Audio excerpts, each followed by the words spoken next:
In this episode, you'll learn how to return to your inner clarity after a long season of disconnection. Welcome to Energy Alignment for Entrepreneurs, the podcast helping entrepreneurs be free from anxiety, stress, and tension through balancing emotions and consciousness expansion.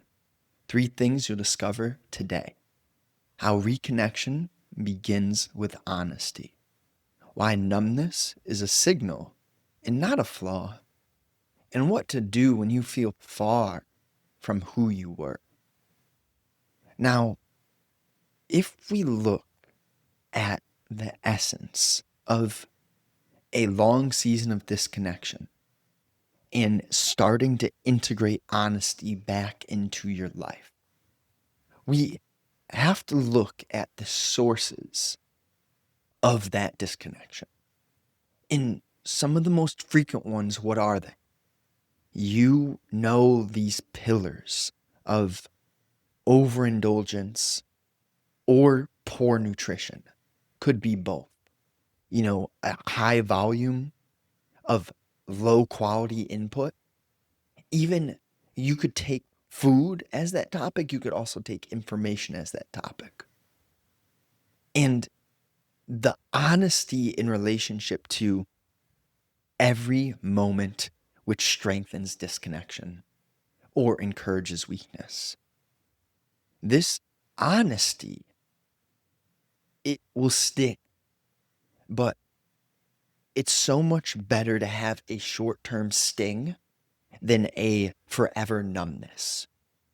And it's your responsibility, it's my responsibility to understand the role when we are choosing weakness. There's a quote on my wall: wisdom can ultimately be reduced to the simple process of avoiding that which makes you go weak.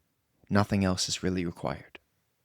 But that simple process, how do you understand all which makes you weak? For me, something I got away from. And in my strongest, in one of the seasons which my life felt so easy, it was one habit of waking up and not being on any social media for at least an hour or two. Waking up and feeling like I'm ahead of the day. I'm up early. I'm not going to do things that I don't love to do right away. And it's this sort of honesty about the micro actions which allows you to see the power in the quote, how you do one thing is how you do everything. Now, with this honesty, I'm not at all saying that you need to be perfect, that you can't have any weakness in your life, right? Like, what does that even mean? It turns into fake, fluffy motivation when you have a tone of, oh, you can do it. Like, you got this. Or what we're saying here is it's okay to have been disconnected. There's nothing to judge in terms of the time that you were disconnected, as you kind of need to have this compassion for yourself, go through these phases of you could be doing your best and just see that your best isn't good enough. What does that do to you? Well, it's either going to lead you to stop being better, or you take that and you harness it and you let that seed germinate. You provide it with the environment, the fuel, everything that it would need to flourish. Meaning, this is what I'm talking about. When you start your day and you're already like, oh, I got to do this. Oh, this person asked this of me. Oh, look, they're doing this on the news. Where is your space for actual meaning and purpose? It's not there. Because if you start your day and you're not fully aware that your clarity is priority, then you're not going to have clarity. And if you don't have clarity, how can you ever be honest with yourself? So this is the revitalizing of the way that we move through our lives, right? Sometimes you slow down. That doesn't mean you don't do high quality work. That doesn't mean you're not focused on efficiency. That doesn't mean you don't care for your time. It means sometimes you slow down to really appreciate the things which you don't see when you're rushing, when you're obsessed with efficiency. Sometimes you craft your day for peak time frames of efficiency and then you slow down. So you have a balance of, all right, execute, lay the foundation, practicalities, organization, order. And then you also have the space for spontaneity, play, looseness, joy, laughter, humor. See, too much of either of those and you get a messed up life.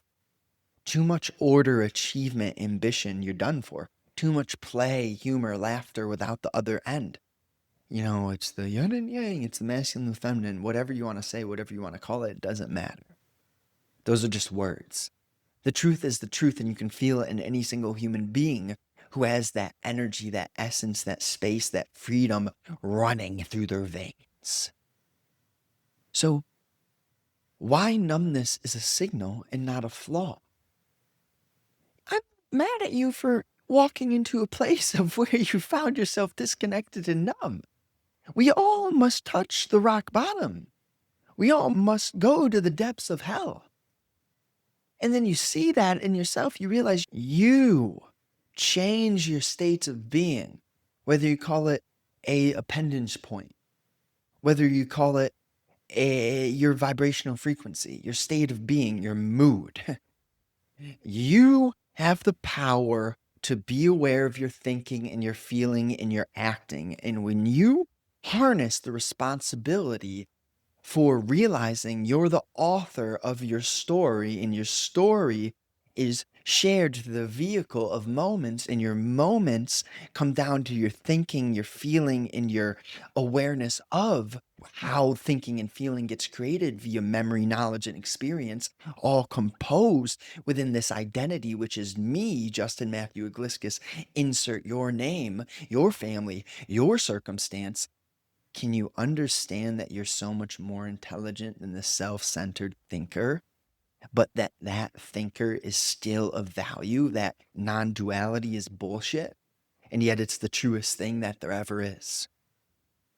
So if I can do anything for you, I'm going to be real in terms of contradicting myself so precisely you can just see that I'm doing my best to work this stuff out for you. Now, the numbness, it signals you for change. You've heard the quote before, you can never step into the same river twice. You can step in the same river, same location, it looks the same. No, it's not the same river. You're never the same. You're always, there's the tumbler. There's the energy of death and destruction. The animal kingdom is raw, brutal. Animals get ripped apart limb by limb while they're still alive. Think about that. There's that power in this world. And then there's also the womb, the mother. How a child can be created. How we aren't beating our hearts. I don't wish it was simpler. If it was simpler, then we wouldn't have the pull to understand. It wouldn't be so mysterious and enjoyable and adventurous. So whenever you notice that weakness in yourself, tap into that part of you where you value adventure, you value the hurdles. You realize that it's the pain during the workout. Sure, I may have to puke. I may feel like I'm done for after some jujitsu rolls sometimes, some real battles with some strong motherfuckers. And then, a few minutes later, I'm just like, I couldn't have just manifested that feeling without the action, without the struggle, without the battle, without the perseverance and the breath, in the moment, in the vulnerability, in the pain, in the stretching of my muscles, of my will, of my heart. So on and on you walk and you feel and you learn through feeling this numbness. The numbness changes when you feel that it's suffocating you. I'm not saying you have to be perfect. I'm saying that naturally Can you be honest in relationship to why you feel how you feel and what your relationships are, what your life is when you entertain weakness? It's not a flaw.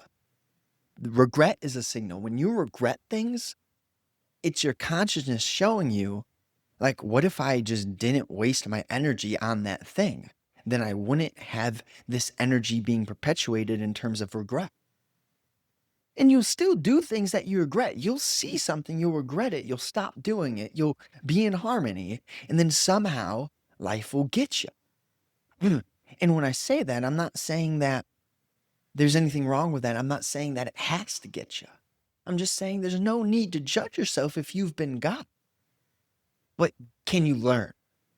Don't be naive. Don't be arrogant. But can you learn? You don't have all the answers, but you do have the power to get the answers from yourself. It's not your ego, your identity who has the answers. It's your openness to surrender and to realize you don't have the answers that will allow for you to channel the answers through. This is how you do the work in terms of letting yourself be guided, moving with a current that you've not created, riding the golden wave of fortune. You align your thoughts, your actions, your emotions. You learn. You can notice your weakness. You can feel the space or lack of space in your being, in your vessel. Now, what to do when you feel far from who you were? Think about, is it who you were that you're trying to be? Because you're not meant to replicate past versions of yourself. There may be certain aspects that you feel pulled to get back to. That's okay. But you'll never be the same as you used to be. So don't try to recreate your life. For me, I've had a span in my past, maybe 3 years ago, where I was just dialed, waking up 2:52 every day, in bed like 30 or 7 p.m. every day. Like no TV, no wasting of energy. It was kind of like, I don't know how I was doing it or what was happening, but it felt like I was firing on all cylinders, like I was a V12 F1 race car where I didn't even need maintenance. It was something weird like that. I was lifting like a savage 7 days a week. But I can see now that things are changing. Like those certain aspects of that part of my consciousness wants back. But then I'm working with this balance of, okay, how can I add that back, but accept who I am now, where I am in this circumstance? Not like wanting to be something I used to be, because that's a weak energy. That's limitation. But you can say, all right, look at GSP. I'm going to take that from his game. All right, look at Khabib. I'm going to take that from his game. All right, look at me. I'm going to keep that in me. All right, look at Conor. I'm going to add that to my game. And it's not even like an imitation. It's oh, I knew that was in me. Now I see how to channel it. So I'm going to go to jujitsu. Thank you so much for listening. I appreciate you. I value you. Share it with a friend, family member, colleague, anyone whom you think would resonate with this. And besides that, if you would like to work one-on-one, we can do that. We can get you a great physique. We can do this consciousness work. We can understand your personal relationships, trap the motion, the internal game, but also the simple fundamentals which keep you strong. You know, my only guarantee for you is that you will see the value in the work that we do. That's my only real guarantee. The transformation, surely I could tell you that you could go from having whatever body fat you're at to getting to 10%, 12%, 8% body fat even. Depends on your drive, your goals, how serious you are. Because I'm not going to do the work for you. If that interests you, just shoot me an email. You can also sign up for the free emails below. So have a great day. Let's go.